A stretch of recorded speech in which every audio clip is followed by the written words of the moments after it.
I like to ask audiences how many have major goals you'd like to achieve. And I want to ask you another question because I've been reflecting on this. Last year I had a reoccurrence of the little c, cancer. 15 years ago I was diagnosed with prostate cancer and given a 2 to 3 year prognosis. One of the things I think that doctors should never tell someone they're terminally ill. What they should say is, my knowledge and ability to help you has terminated.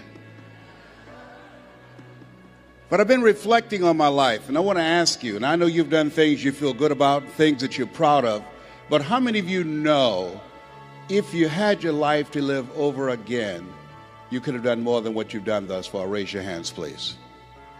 That proves the point that what we do and what we accomplish in life is only a tip of the iceberg of what's possible for us. So I want to share some thoughts with you. I want you to think about 3 goals that you'd like to achieve in 3 areas of your life. Number 1, what's one personal goal that you'd like to achieve? I want you to think about that. My first personal goal was to buy my mother a home. I'm one of 7 children that my adopted mother adopted, and I feel like Abraham Lincoln, who said, all that I am and all that I ever hope to be, I owe to my mother. She was a domestic worker on Miami Beach in the United States, and she cleaned homes and she kept children. And we wore the hand-me-down clothes of the children that she kept. She cooked for families, and we ate the food left over from the families that she cooked for. These were very kind and generous people. They would say, Mamie, whatever food is left over, you can pack it up and take it home to those children that you have adopted. And I used to walk around these big, beautiful mansions, and I'd say, Mama. And she said, what is it, Leslie? When I become a man, I'm going to buy you a big, beautiful home, just like this. How many have somebody special you'd like to do something for? Raise your hands, please. Very good. We're going to show you how you can make that happen. Now I want you to think about your financial goals, growing your business, advancing your career, taking your life to the next level. I want you to think about the goals that you've set for yourself, why you've invested in yourself and being here. And whatever the goals are that you've set for yourself, and I hope you've raised the bar on yourself, I want you to multiply it 100-fold. I found that most people fail in life not because they aim too high and miss. I found that most people fail in life because they do what I did for most of my life, aim too low and hit. And many never aim at all. Now I want you to think about your social contribution. What will be different because you showed up? Horace Mann said we should be ashamed to die until we've made some major contribution to humankind. One of the goals I have is reduce the number of women who die from breast cancer. My mother was a 22-year breast cancer conqueror. How many men over 40? Raise your hands, please. Men over 40, very good. One of the goals every time I speak, I encourage men to get their PSA test, which stands for prostate specific antigen, and their digital rectal examination. And I'll be glad and they can check our prostate by looking in our ears. You know, it's got to be a better way. I'm turning red as I talk about it, but you can't see it. A friend of mine was at a medical convention. Hey, Les, let me give you a free rectal. I said, no, buddy, you too motivated. Homie, don't roll like that, you know.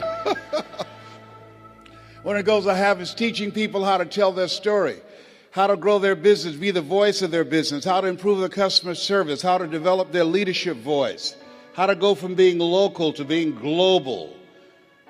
I want you to think about the things that you want to do with your life, the kind of impact that you want to make. And as you think about those 3 categories, let us say together with conviction, it's possible. Together, please. Everybody together, please. Say it's possible. You know, the easiest thing I do is come up here prepared to speak for you. But the most difficult thing that I've ever done, and took me years to do, was to believe that I could do it. Given my beginning, born in an abandoned building on a floor in a poor section of Miami, Florida, called Liberty City, with a twin brother, being adopted, being labeled educable, mentally retarded in the 5th grade and put back from the 5th grade to the 4th grade, and failing again in the 8th grade, and not having any college education. And if both my birth parents stood up and said, hello, son, I would not know either one. You know, I saw a movie late one night, and in this movie called Magnolia, Tom Cruise, and there was a line in there that said, we might be through with our past, but our past is not through with us. How many of you know there are things that we've experienced that can impact the way we see ourselves? Raise your hand as you understand that. And so as you look at yourself and look at your goals, I want you to write this down.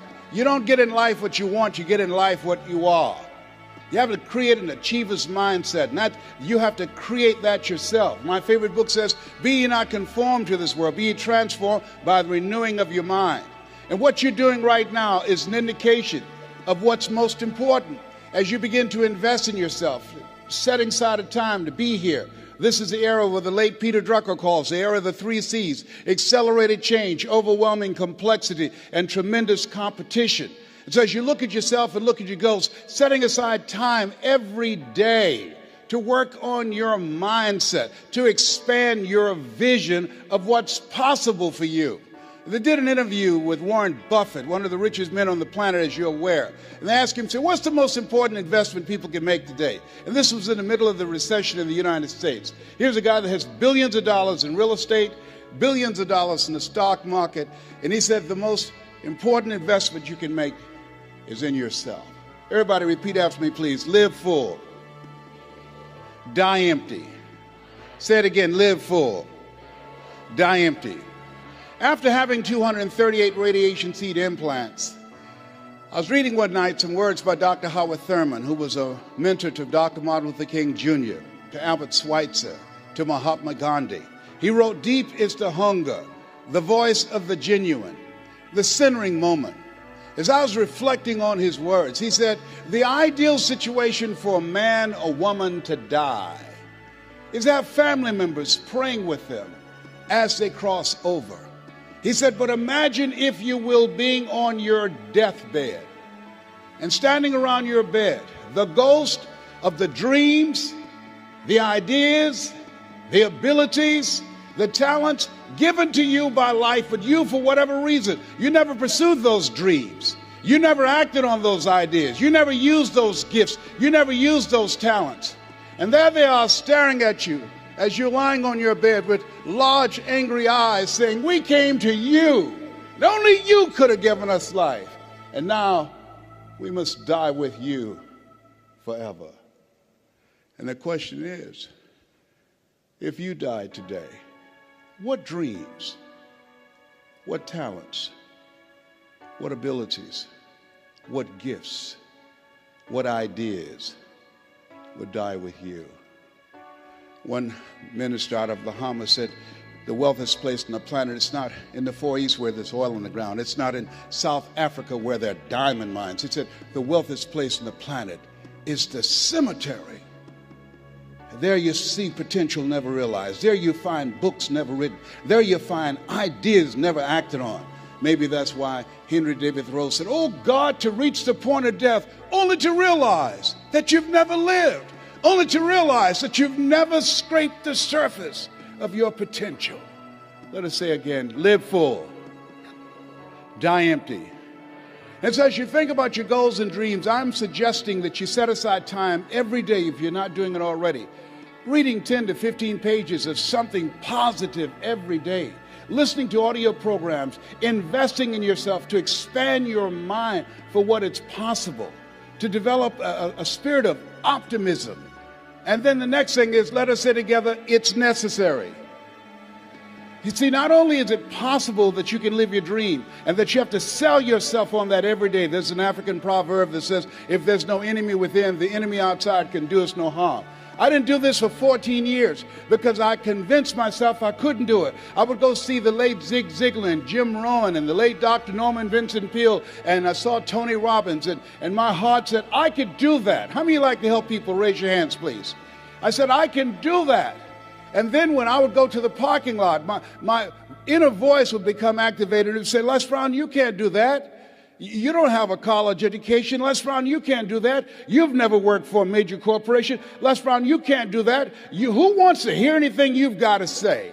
How many ever thought about something you wanted to do and you talk yourself out of it? Raise your hands, please. And so that's why it's necessary that we work on ourselves. And let us say together, OQP. Only quality people. Write that down. As you think about your goals and dreams over the next 2 years, over the next 2 days, it's very important that you look at the people in your life and you ask the question, what is this relationship doing to me? MIT did a study. The study indicated that you earn within $2,000 to $3,000 of your closest friends. Whoa, when I heard that, I got a lot of broke people out of my life. My mama said, son, if you run around with 9 broke people, I guarantee you, you'll become number 10. Dr. Dennis Kimbrough out of Atlanta said, if you're the smartest one in your group, you need to get a new group. So as you think about your goals and dreams, detoxify your life. Les, can I change them? No. It's a full-time job changing yourself. And there's some people that's so negative they can walk into a dark room and begin to develop.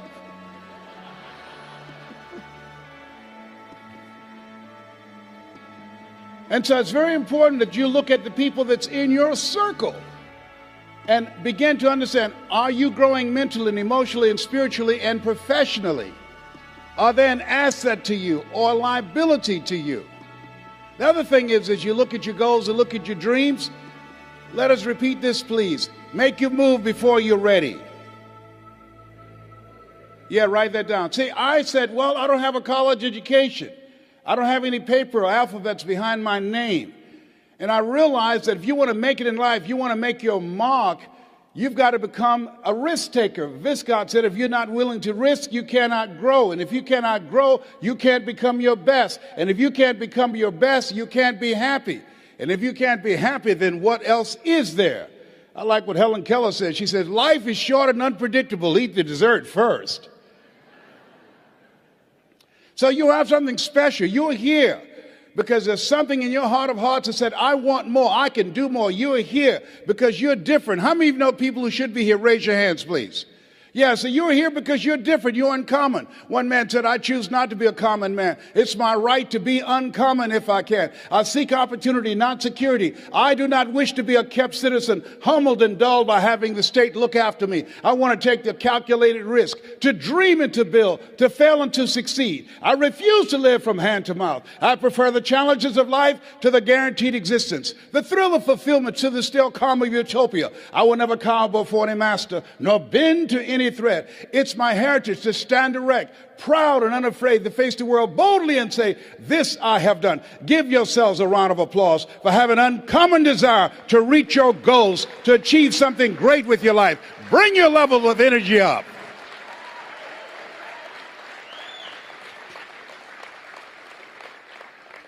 So as you look at yourself, not only must we begin to upgrade our relationships, but the other thing is, as you look at your goals and look at your dreams, write this down. You will fail your way to success.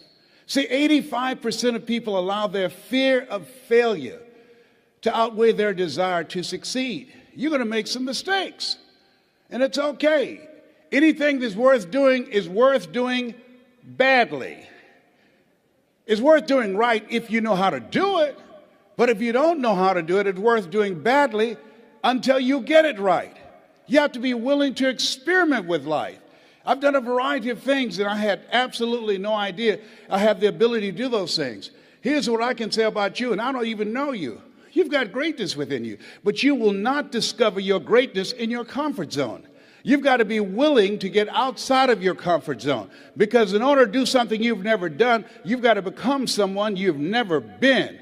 And most people, they go to their graves with their greatness still in them. Maybe that's why one woman said in a moment of anguish, what if you live your whole life only to discover that it was wrong? Here's something else as you think about your goals and dreams. What's your why? Why do you want to do it? What drives you? This is my mother. She was 46 years old when she adopted first Wesley and I, and then 5 other children. And she was a driving force in my life. Which one am I? On the right or the left? I'm the cute one. Which one am I now? I'm the one on the left, all right? Yes, indeed. And as you think about your goals and dreams, think about somebody that you love, that inspired you, someone that you love, that you admire.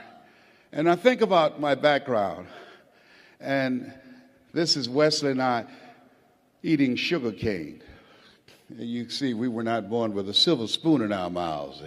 Do y'all eat sugar cane here in Australia? Anybody ever had sugar cane? Most of you have not. Just two people here. Yeah, it's sweet. It's interesting. You know, we were born in the area of Florida where you eat sugar cane. Donald Trump, father gave him $200 million to become successful. How many of you know if I give you $200 million, you got a good shot at becoming successful? Raise your hands, please. My mama gave us 2 pieces of sugar cane, and we had an advantage. The room always get quiet when I say that. Donald Trump was born with a silver spoon in his mouth. If you had a choice between eating a silver spoon and eating sugar cane, which one would you eat? Sugar cane, I told you we had an advantage. That's what I'm talking about. And then I met someone who changed my life. See, what we do and what we accomplish in life is a result of the story we believe about ourselves. And I met this friend. I was a disc jockey at the time. And he said, Les Brown, you're more than a disc jockey. Les Brown, you're more than a paycheck. Les Brown, you can do more. How many of you had somebody see something in you didn't see in yourself? Raise your hands, please. And I couldn't see it at the time. But he continued to talk to me. Faith comes by hearing and hearing and hearing. And eventually I became an entrepreneur. I began to book concerts, and not just doing a radio show, but I invited entertainers to come to town. And these little guys came in 1973. There I am standing in the back. That's Michael Jackson there at 10 years of age in 1973. I didn't know who they were going to become. They didn't know who I was going to become. The hand that you shook in the audience, you have no idea whose hand you just shook. You don't know who they are. Eye has not seen, ear has not heard, nor has entered the heart of mankind what God has in store for that person whose hand you just shook. That person, they have greatness within them, and you have greatness within you. And to prove it, you were chosen 1 out of 400 million sperm.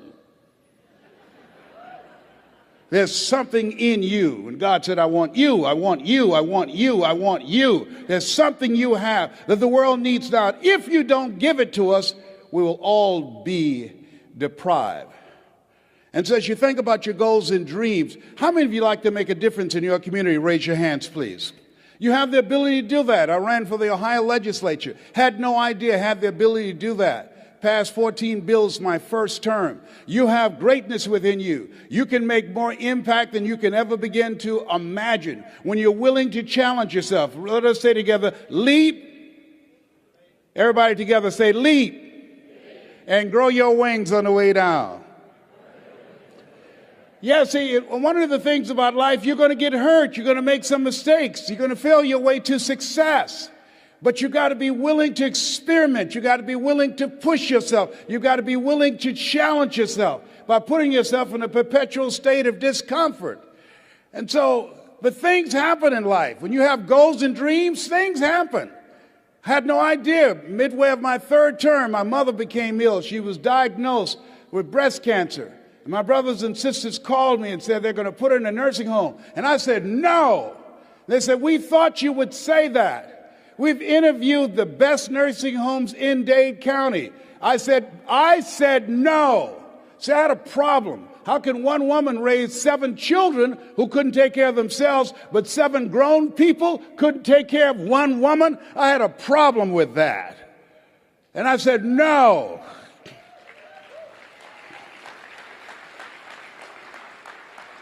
So I resigned from the Ohio legislature and I came back to Miami to take care of Mama, and took care of her until 89. And there are things, as you have your goals, things are going to happen to you that you can't anticipate. Some of you are in the eye of the storm now.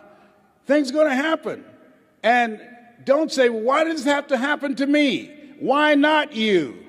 Who would you suggest? You want to give us some names or email addresses? That's really what I said the second time I got cancer. They had told me the cancer had metastasized to 7 areas of my body. I started laughing. He said, why are you laughing? Are you in denial? I said, no, I feel like Mother Teresa. He said, what do you mean? She said, Lord, I know you know how much I can bear. I just wish you didn't have so much confidence in me.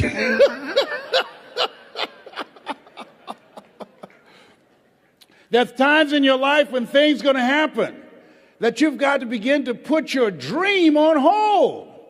And you might have to reinvent yourself. How many have already gone through that? Raise your hands, please. It's called life. And don't tell everybody about it. 80% don't care, and 20% glad it's you. You have to suck it up and handle it.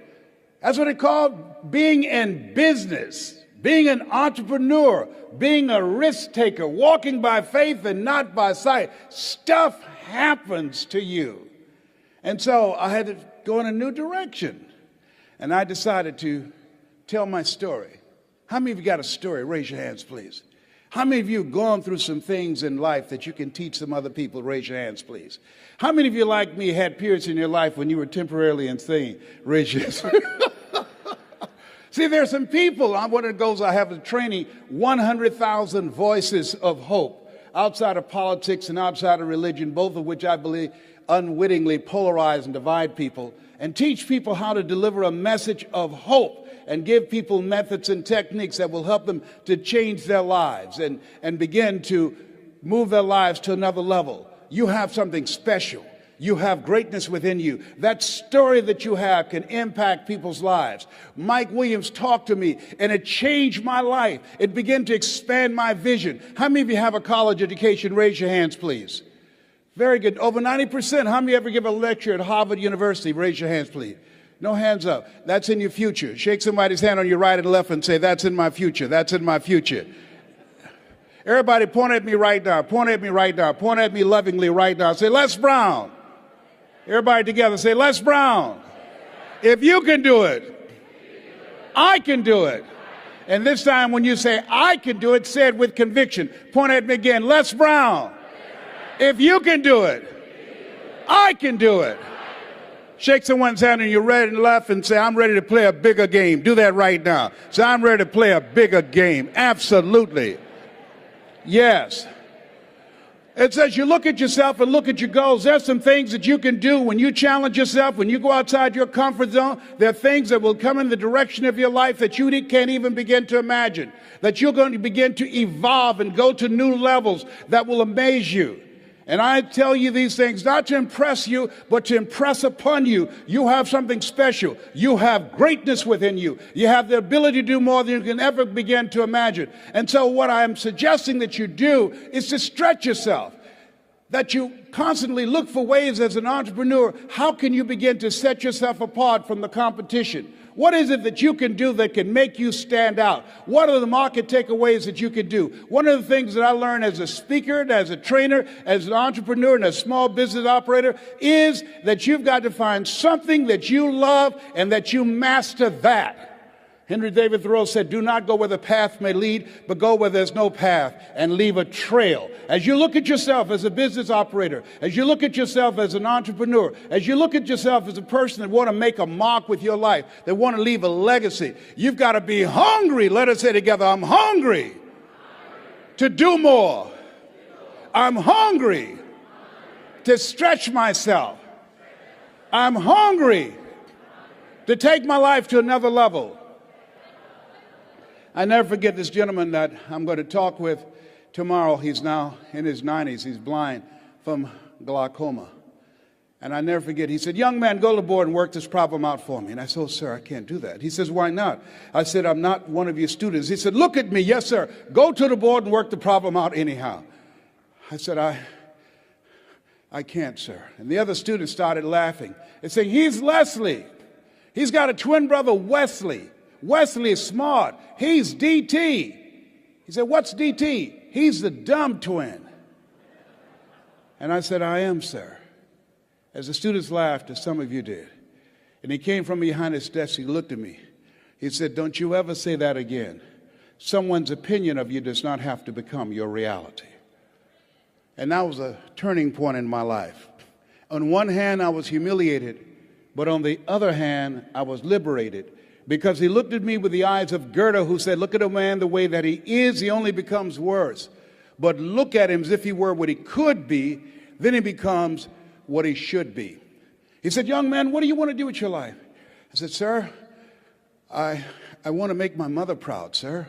He said, how do you plan to do that? I said, when I get out of high school, I'd like to be a disc jockey. He says, is that right? I said, yes, sir. He says, good. I'm going to tell you some things to do. I said, what is it? He says, number one, he said, I want you to work on your mind. He said, here's some motivational materials I want you to listen to by Dr. Norman Vincent Peale and Earl Nightingale. Train your thinking. Write this down. This is very important. What you think about, you bring about. He said, I want you to train your mind to serve you. And I want you to focus on becoming a disc jockey every day. I want you to see yourself on the radio talking to thousands of people. I want you to see yourself doing the things that you want to accomplish. Hold the vision. And I encourage you to do the same thing, whatever area, whatever you want to do, whatever business that you're in, whatever industry that you're in. You want to see yourself there and hold the picture of what it is you want to accomplish. And I said, sir, I want to be a disc jockey, but I don't have a job yet. And then he quoted Whitney Young. He said, young man, it's better to be prepared for an opportunity and not have one than to have an opportunity and not be prepared. He said, you got to be hungry. I said, I am hungry, sir. He said, good. Here are my car keys. At 12 noon, I want you to go in my car and turn on the radio and listen to Paul Harvey. Who is Paul Harvey, sir? He's the world's greatest communicator. He said, whatever you want to do, you want to find people who master that because success leaves clues. And that's the same thing I'm suggesting to you. Whatever area that you want to go in it's finances, in business, insurance industry, whatever area that you're interested in, find the people who are mastering that and follow their example. He said, and let me share something else. I said, yes, sir. He said, watch your relationships. They're nourishing relationships and they're toxic relationships. Nourishing relationships, they bring the best out of you. They inspire you. Toxic relationships, they drain you. I said, I will, sir. I do exactly what you're telling me to do, sir. And then he said, Mr. Brown, yes, sir. I've given you everything I can give you. You got to go out into the marketplace and face the music. I said, thank you, sir. I went to apply for a job on Miami Beach. Milton Butterball Smith was the program director. Hello, Mr. Butterball. How are you, sir? My name is Les Brown, sir. I like to be a disc jockey. Young man, do you have any journalism in your background? No, sir, I don't. Do you have experience in broadcasting? No, sir, but I visualize myself being on the air every day, sir. I practice. All I want is a shot. Just give me a shot. He says, no, we don't have any job for you. How many have ever been rejected? Raise your hands, please. I was devastated with rejection. I went back and I said, hey, Mr. Washington, they said no. He said, don't take it personally. Most people are so negative, they have to say no 7 times before they say yes. He said, you got to be hungry. Go back again. I said, yes, sir. Hello, Mr. Butterball. How are you, sir? My name is Les Brown, sir. I like to be a disc jockey. Young man, weren't you here yesterday? Yes, sir. Didn't I tell you no yesterday? Yes, sir. Then why are you back today?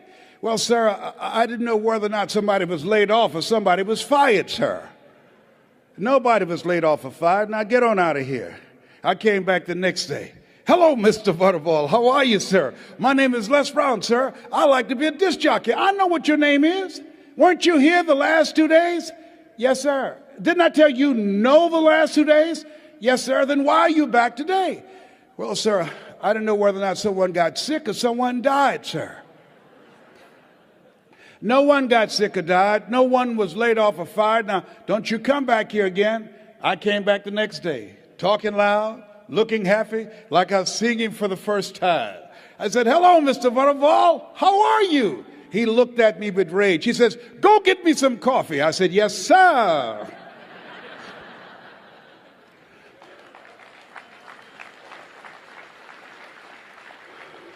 My favorite book says the greatest among you will be your servant. How many of you are serious about reaching your goals? Raise your hands, please. Here's something I encourage you to write this down. Provide more service than you get paid for.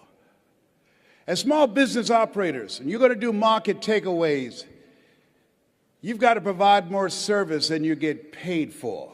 You've got to build relationships with people. You got to be able to tell your story because people do business with people they know, like, and trust. You've got to look for ways, as a lady who became the dominant force in her industry. And they said, how did you get here? In an industry that's dominated by men. And she said, it's not our intention to please our customers or to satisfy our customers. Our intention is to amaze them with the quality of the service that we provide for them. And so you have to literally amaze your customers. Go above and beyond as you begin to anticipate what their needs are and look for ways in which you can begin to impact them. And so as you look at your goals and dreams, the people that are willing to do that are hungry. He said, Mr. Brown, go face the music. I went to apply for this job 3 different times. They said no. Finally, they asked me to become the errand boy for the disc jockeys. I'd go get their lunch and their dinner, and I'd stand in the control rooms knowing my time would come. Let us say together, my time will come.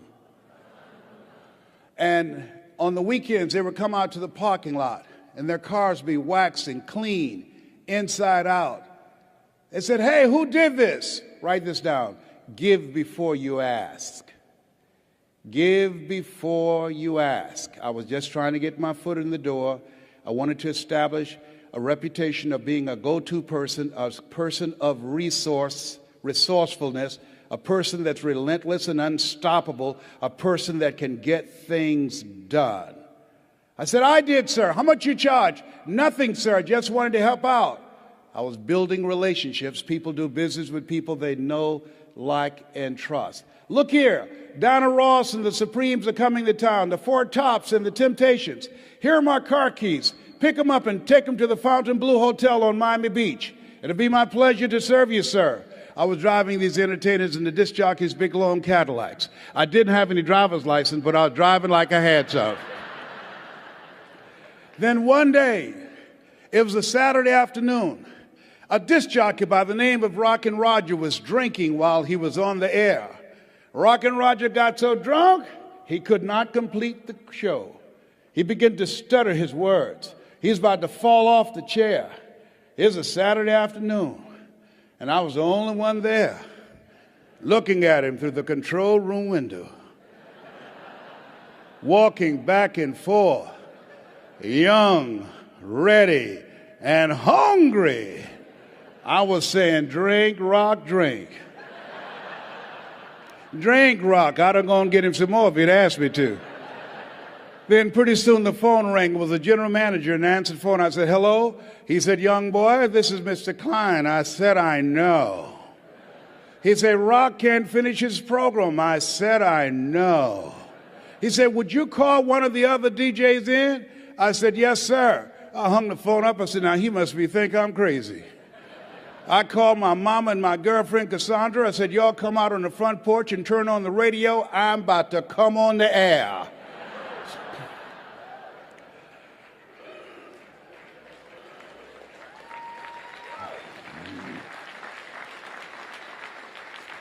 I waited for about 20 minutes, and then I called him back. I said, Mr. Klein, I can't find nobody. He said, young boy, you know how to work the controls? I said, yes, sir. He said, go in there and segue the records, but don't you say nothing here. I said, yes, sir.